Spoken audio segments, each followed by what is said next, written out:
nga ddogo weeraguzalaguza weeraguliza kwani genda olaga abeewammwe nze toddangamu kummanyira wanene osindisa omuntu ovuddewo era osindisa omuntu adde ali ku booda ye tamanyi booda gy'aliko booda yange nze yagimuwadde anvuga buli lunaku mbu emmwanyi ebbiri zitadde mu tooyi akati akamu nkatadde egindi genda ologa abalala nze tebandoga ate wawona nakukuba migo gwe nali nkukuba mizibu kwolwo kisa kya Mukama kuba nti nze sikuba bakazi neesonyiwa ensonga zange we zibanga zaaliwo ng'owulira zikulumye nnyo nkubire essimu naye oba osazeewo zitwala mu kamera yessaawa oyabike yessaawa abantu bamanye ki ekituufu ky'oli kantu ggwe ze neesonyiwa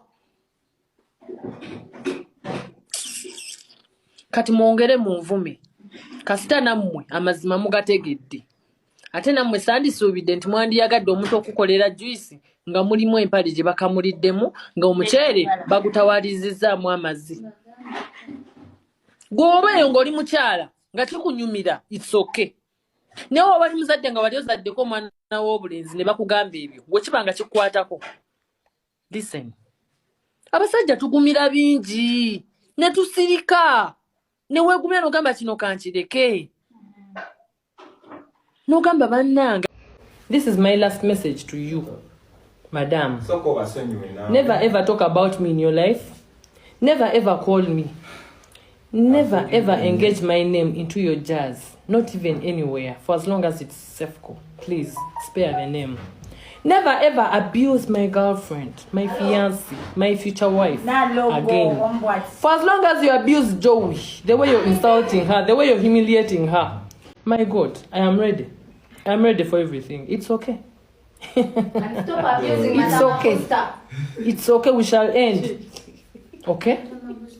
Hey, respect my girlfriend. She's doing better. She's doing what you failed. So respect that. Respect the little she's doing that you really failed to finish. Just leave me. Let me be. Hello. You said you love me. Nekugamba nze sikuwagala. Is that a problem? Chill me. Chill me. Just chill me. Bye. It ended in tears. Hello.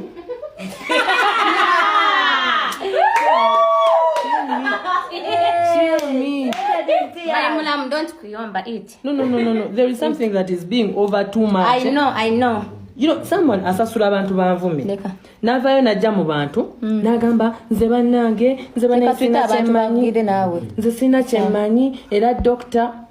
You even have guts of calling my mother about some issues. Gwe sikulagangako. Nali mtuteka wa mama wange ne mugamba nti uli mukazi. My God, I am ready. I am ready for everything. It's okay. And stop abusing it's okay. It's okay. We shall end. Okay? Hey, respect my girlfriend. She's doing better. She's doing what you failed. So respect that. Respect the little she's doing that you really failed to finish. Just leave me. Let me be. Hello. You said you love me. Nekugamba nze sikuwagala. Is that a problem? Chill me. Chill me.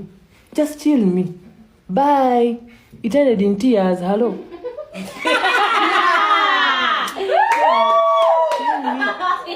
Chill me. Don't kuyomba it. No. There is something that is being over too much. I know. You know, someone asasula abantu banvume.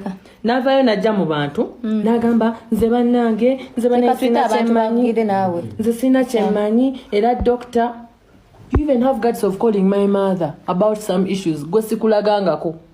Nali mtuteka wa mama wange ne mugamba nti uli mukazi wange. Tako ng'olina ssente zo ze wali ompadde mu bulamu, nja kuwa obwenkanya naye nze nsonyiwa.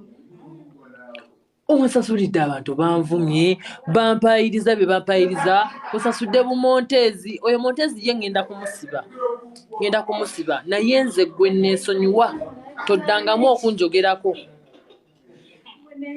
Genda ku poliisi, genda. Kamanyira. Genda. Bampereza zi audio mbu Cephco akuyamba ali omutonyamba. Wajja wanene wange nga toyina toyina kyoli. I've put you somewhere. Eh? Nina kyenkutaddeko. Just appreciate the value I've put on you. No. Waliwo abantu abamu nga bamanyira. Ono omwana omulaba yajja ewange nga n'engoye embale bubazi. N'alemerawo n'enkwatibwa ekisa. Kyova bagamba gojje mu kyalo yagala okukola ki? Odde mu kyalo. Wani yali akumanyi wayina ki? Wayina ki? Kati gwe oyagala kunnimukirako naye walinnya ennamba nkyamu. Namba nkyamu. Ate omuntu yenna ayingira issues zange. Muziveemu kuba bagamba mubagala na tossaayo kikyo. Mulekeraawo okunvuma, mulekeraawo okuntiisatiisa, mulekeraawo okumpabula. Mulekeraawo. Kubanga omwana akoze bingi, ono y'omwana asobola okukutta nga bwe yeegonza. Wano wagenda mu nga ddogo. Weeraguzalaguza. Weeraguliza kwani? Genda olage abeewammwe. Nze toddangamu kummanyira. Wanene osindisa omuntu ovuddewo. Era osindisa omuntu adde. Ali ku booda ye. Tamanyi booda gy'aliko. Booda yange nze yagimuwadde anvuga buli lunaku. Mbu emmwanyi ebbiri zitadde mu ttooyi, akati akamu nkatadde egindi. Genda ologa abalala nze tebandoga. Ate wawona nakukuba migo gwe. Nali nkukuba mizibu kwolwo. Kisa kya Mukama kuba nti nze sikuba bakazi. Neesonyiwa. Ensonga zange we ziba nga zaaliwo ng'owulira zikulumye nnyo, nkubira essimu. Naye oba osazeewo zitwala mu kamera, yessaawa oyabike. Yessaawa abantu bamanye ki ekituufu ky'oli kantu ggwe. Nze neesonyiwa. Kati mwongere mu nvume. Kasita nammwe amazima mugategedde. Ate nammwe sandisuubidde nti mwandiyagadde omuntu okukolera juice nga mulimu empale gye bakamuliddemu nga omuceere bagutawaalizizaamu amazzi. Gw'obeeyo ng'oli mukyala nga kikunyumira it's okay. Naye oba oli muzadde nga wali ozaddeko omwana w'obulenzi ne bakugamba ebyo bwe kiba nga kikukwatako. Listen. Abasajja tugumira bingi ne tusirika. Ne weegumya n'ogamba kino kankireke. N'ogamba bannanga. Ono Yvonne. Oli bulungi? Ya, ndi bulungi. Sose mbaleke mwogere paka we banakoowa. N'ekikulumye kitya kuba banaite kiruma? Kiruma but sina kyakikolera. Naye nga byo byayogera bituufu. Kati nsubi director agenda okwogerako ekirungi. Kyo kituufu taliiyo.